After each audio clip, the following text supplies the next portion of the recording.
Dabaglita!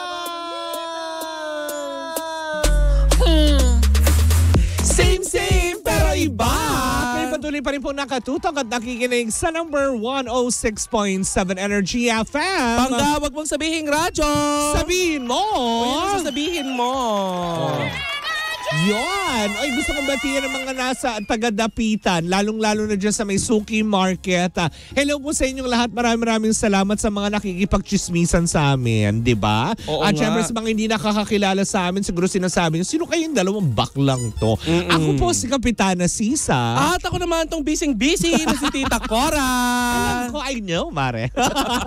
At kami ang Baklitas! Woo, woo, woo! Diba? Hello po rin po sa inyong lahat dyan. At gaya ng sinasabi ko, mga pangga, konting-konti na lang, kumaga gasinulid na lamang po ang ating iniintay para mag 1 million followers tayo on Facebook. Kaya ikaw na nakikinig sa amin, kung hindi ka pa nakafollow sa amin, i-follow mo na kami dahil baka may surprise ang nag-aabang sa inyo. Ay, Once we hit nakakaloka. 1 million followers. Oy, Mare, kagaya ng konti nasasabi na lang. natin nung Gasinulid Correct. ang iniintay natin. Pare, may papamigay ba tayo? Ay, yan ang pang-antabayanan nyo, diba? Kaya kung ako naman rin sa inyo, follow para malaman nyo kung ano ang nag-iintay sa inyo. Corrected by. Anyway, Mare, batiin lang muna natin ang ating mga pangga na ngayon na nanonood sa ating Facebook Live. Hello po. Hi, Hindi hello. man namin nababasa ang inyong mga komento dyan, pero dyan lamang kayo. Oo, pero ramdam namin kayong lahat, hindi ba? Oo. Maraming salamat sa lahat ng patuloy na umaantabay at patuloy na nagiging chismosa-chismosan tulad namin. Correct. Oo. Alam mo yung nagsabay yung bigay ko at saka yung correct. Yung pag... pero yung hindi mo kinakaya yung ginawa ko. Yung nakaraan. Yung alin? Ay, oo. Tumawat sabay yung tumawas. Multitask ang bakla. Yung pagtawa mo, sinabay mo na yung paghika. Bakit Ako na nakakagawa nun. Correct. O, diba? Alam mo, Mare, nagkakaroon tayo ng Tsaka mga bukod hidden kay talent. Kara. Talent yan. Yung hikab na nilalabas sa mata. Tama, oo. Kaya yun ni Kara, promise. Umihikab gamit ang mata. Oo. Ay, Mare, may chika ako sa'yo. Ano? Ito hindi nakakahikab. Ano? Kasi nga, Mare, di ba, pagkatapos i-anunsyo na yung kotse ni Daniel Padilla ay for sale nga, Oo. finally, Mare, ay meron na nga nakabili nito. Hindi na natin Ay, papangalanan kasi non-showbiz naman. Binili niya sa halaga. Oo, sa halagang 6.4. Ayan, i-check aba, natin. bumaba pa. 6.5. Oh, yun. Sorry. Binawasan mo pa, kumat ka pa. Oh. Tinawaran itong Palamare kasi binibenta ito sa yung mamahaling kotse na Oo. Corvette Oo. ng 6.5. Oo. Tinawaran ito ni Boss Toyo ng 5.5. Oo. Ayan, ang huling hirit ay 5.8. Oo. Pero ang hindi natin alam Ano? kung magkano ito nabili ng bagong nagmamay-ari na taga Pampanga. Ay, mechanic. Oo, may Kenny Marami Muchi. Maki mechanic. At, huy, anong ginagawa mo? Stenographer. Ayun na nga, Mare. So, ang inaabangan na lang natin ngayon ay kung may ibebenta na rin yung Balor. Ay. Na sinasabi ko sa yung 50 million ibinibenta. Ay, talaga? Na ipinost naman, Mare, ng sikat, Mare, na ano ba tawag doon? Oh. Real estate agent. Alam mo kung saan nila ipapanawagan yan. Saan? Doon sa nanalo ng loto. Uy, nakuha na, Mare. Oo nga. Magkano ba yun? Parang 500 plus million. Ay, ang laki, no? Diba? Kaya niyang bilhin yun. Oo. Diba? Kahit 6 na ganun. Oh, at solo winner yun, Mare. Ay, wow. Diba? Talaga Kung sino naman, ka man. Kung sino ka man, anniversary namin sa Friday. Oo nga. Isang araw na lang, 2 years na kami. But anyway, balik tayo kay Daniel Padilla, Mare. Oo. Na ngayon ay nasa abroad daw. Oo, diba? ayun na nga, Mare, na kamakailan lamang. Kamakailan. Oo. Actually, kahapon ay kumalat ang isang video Oo. na itong si Daniel Padilla nga ay lumipad papunta ng Dubai. At kumakanta ng I'm leaving on a jet plane. Hindi sa Commonwealth, pero Oo. sa jet plane. Tama. Hindi siya sa Tugigaraw nagpunta. Hindi Sa siya Dubai. lumipat ng Commonwealth to Fairview. Oo. Gano'n. Tapos na-relocate sa Oo. Montalban. Napahirapan ng tubig. Ay!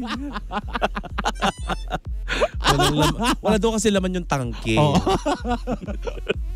Ikaw Bakla. connect daw direkto sa dam. Oo. Sa Bulacan. Layo nun, di ba? From Bulacan to Hontal. Pag maliligo ka, mabiyahe pa yung tubig.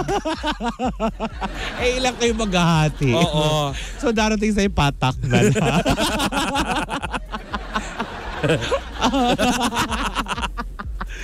Ay, nako. So yan na nga, Mare. Ano sa Hindi naman Dubai pala nakakagulat siya? na umalis nga itong si Daniel kasi nga ang sabi nga ng ibang netizen ay umiiwas na nga ito sa mga Tsaka issue. parang medyo stress out na daw, Mare.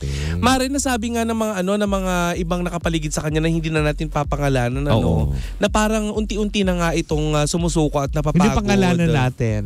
Wag Tago na. natin sa pangalan Chang Ami at Kuya Obet. Oo. Oo. Na unti-unti na nga itong si Daniel ay napapagod at sumusuko na sa panunuyo dito kay Catherine, which is good Oh. naman. Kasi Mare, una sa lahat, hindi mo pa ba susukuan? In-unfollow ka na? Hindi, kasi 'di ba sabi nga nila kung talagang mahal mo, 'di ba, paglalaban mo hanggang dulo pa din. Ay, wag ka may chika dyan tungkol si tungkol sa Katniel Sino? si Manay Lolit. Ay, ano daw? Ipinagtanggol niya si Daniel Padilla. Ay, Doon buti sinabi ni naman, Manay Lolit. positive vibes na si Manay ngayon. Oo, in fairness, Oo, hindi na siya nang-aaway. Pero yun na nga lang, ewan lang natin kung magugustuhan ng mga fans ni Catherine. Oo. Kasi ang chika doon ni Manay, Oo. sabihin na natin daw na itong si Daniel Padilla ang may kasalanan ng Oo. hiwalayan. Oo. Pero it takes two to tango daw. Totoo naman. Oo. So, ibig sabihin ba nito ni Manay ay maaring may kasalanan din or may ambag din na sa hiwalayan itong si Catherine Bernardo? Mare, di ba yun nga yung sinasabi? Sa bawat problema na kinakaharap na magjowa, mag-asawa, o kaya kung ano man ang tawag sa inyo, di ba? Tama nga siya, it always takes two to tango. Oh. So, ibig sabihin, di ba, hindi magkakaroon ng problema kung hindi ka rin parte ng problema. Oo. Diba? Pero makikita May sense na naman ba yun? natin sa ating comment section Oo. na wala kang pwedeng gawin Oo. sa mga taong manloloko. Kung sakali man na niloko nitong si Daniel, Oo. itong si Catherine Bernardo, wala pa ng pag-amin. Tsaka wala rin naman nakapagpatunay, di ba? Puro speculation.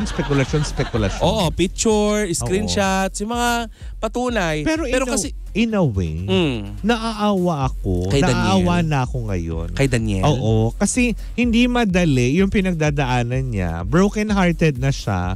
Nanunuyo siya, 'di ba? Oo. Yung tipong syempre kahit papaano, he's trying to win back si Catherine. Tapos syempre, alam mo yung dumagdag pa yung mga panghuhusga ng mga tao kaagad na wala naman binanggit si Catherine na kung ano. Yung paglipad nga niya ng Dubai ngayon, sinasabi nila na baka may bago na naman siyang babae sa Dubai. Diba? Yung mga ganong aspeto na parang, pwede ba? Let's take a break naman doon sa tao. Parang, oo, 'di ba? Nagdurugo siya. Alam mo yung bugbog na bugbog yung tao. Pag nakita niyo nakadapa, apak-apakan pa ba natin?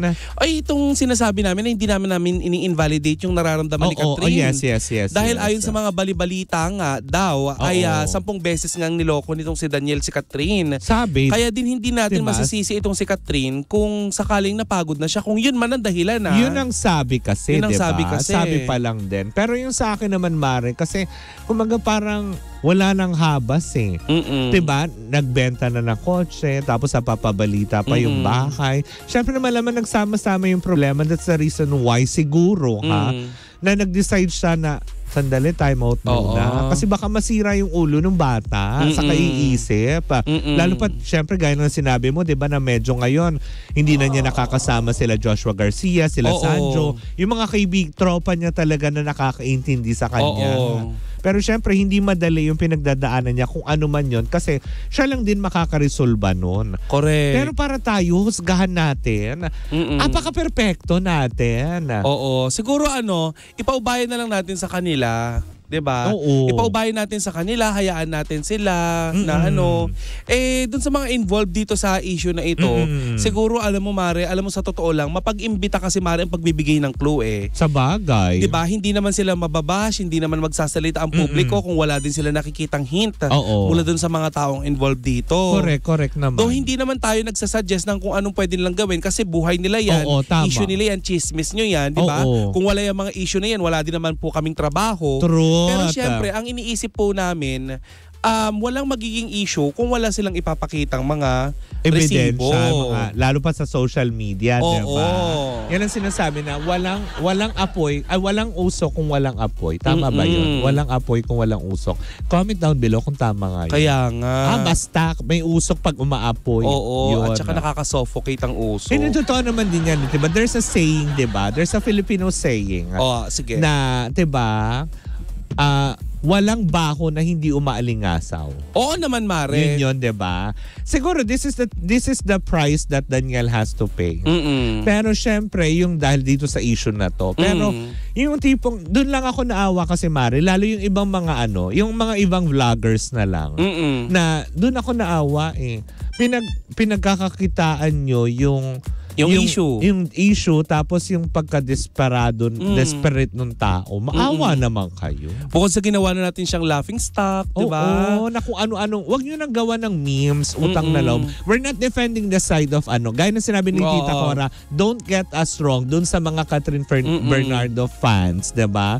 We're just, kumbaga parang taking the side. Nagiging makatao lang tayo. Taong, alam mo yun, nasaktan. Dahil kami rin mismo, tao kami, nakaranas kami masaktan. At nasubukan din namin magkamali. Oo. Na hindi madali na ibangon mo yung sarili mo dahil na doon pa rin malamang nahihiya siya sa nangyari.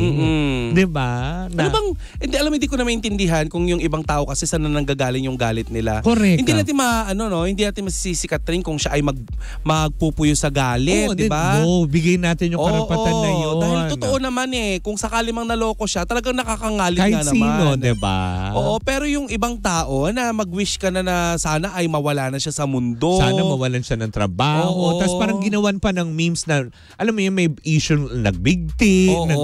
Pinatay nyo na. Huwag ganon. Kasi syempre, di ba, kahit papaano, kumbaga, nobody's perfect. Diba? Yun lang na nakakaawa lang in a sense. Kasi ngayon hindi na, yung una talaga, nakikisimpatya ka. Diba? Nasubukan mo ng maloko, nasubukan mo din masaktan. Pero hindi naman natin sinasabi na yun yung issue. Pero yung nagkaroon ka ng problema na ganun din. Parang alam mo na, nandun ka sa sitwasyon na, ay, oo nga. Pero ngayon kasi parang napapalitan na ako ng awa, lalo pat binababoy nyo yung tao na walang kalaban-laban para isa-isahin kayo. Correct. Tapos ilalabas nyo yung mga videos na kasamaan ng ugali niya. Bakit sino ba sa show business ang hindi masamang ugali? Oo nga. Diba? May mga napapanood nga tayo mga video na ganon. May mga nakausap tayo, Mare, no? Oo. Na itong si Daniel Padilla, talaga daw minsan parang, alam mo yung kuyang maloko. Oo. Ganun daw. Pero yung iba kasi, hindi nila maintindihan yung mga ganong diba? Eksena na kesyo nga daw, may lumalabas nga daw na itong si Daniel Padilla ay suplado sinabi sa mismo ni panis. Nanay Christy, di ba? Suplado sa fans. Kasi may ganyan. Oo, may binibigay, may nanghihingi daw ng video greetings. Oo. Na si Catherine daw ang nagpapaayos sa kanya na, babe, pagbigyan na natin, saglit lang dito, mga ganon.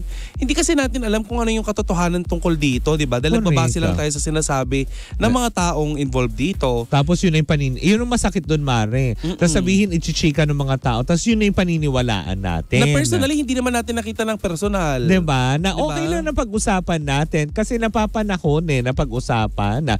Pero sabihin mo na tipong maghangad ka na ng hindi maganda sa tao. Uy, teka sandali. Oo nga, parang hindi na yun tama. Parang hindi na, tao pa rin naman din siya. Nagkamali? Oo. Kahit naman sino, nagkamali. Ikaw mismo na nanonood sa amin ngayon sa Facebook Live, ikaw na nanonood ngayon sa replay namin. Minsan sa buhay mo, hindi ka nagkamali. Kaya nga. Diba? Mga ganong aspeto. Kaya respetuhin na lang din natin. Huwag na natin gawa ng kung anong issue yung kanyang pag-alis. Tama lang, of course, napagod na din siya kahit naman na sinong tao. Correct. Diba? Dahil sa dami ng problema, napagod na rin siya sigurong suyuin si Catherine. Napagod na rin siya sigurong, alam mo yung ganon. Pero umaasa pa rin siya na darating yung time na magkakaayos sila. Oo. At sa mga iba pang bagay na pwede nating malaman ukol sa mga issue na ito, magbabalik po ang face-to-face. Tama. At Hans Mortel, pasok. Uy, wala na si Hans Mortel. Ay, wala na ba? Oo, thank you ba? Sumalangit na Sorry, sumalangit tawa. Sorry, hindi ko alam. Si Kasi Hans siya yung nakilala ko Mortel. kasama ni Chang Ami dati, di ba? Oo. Di ba? Pero ngayon si Chang Carla na. Sorry naman. Hindi ko yun alam. Hindi ko alam. Siya, O, di ba? Diyan na natatapos yan ang ating chikahan for today's video. Bukas po ay makakapiling nyo muna ako'y wala. Dahil marami tayong gagawin para sa ating istasyon. Diba? Dahil pinaghahandaan nga natin yung 1 million natin. Wow! 1 million followers. Bongga! Kaya bukas makakapanayam nyo lang ng solo si Tita Cora. Yes. At syempre sa aming anniversary on Friday, 2 kami makakasama nyo. Anniversary yun, hindi pa rin umabsent. Correct. Diba? At syempre sa lahat pa rin mo ng mga nakatutok, ako po si Kapitana Sisa. At ako naman yung Tita Cora. At ito pa rin ang Baklitas! Woo, woo, woo! At tuloy-tuloy pa rin po ang ating tugtugan. Syempre dito po lamang yan sa number 106.7 Energy FM. Panggawag mong sabihing radyo. Sabihin mo!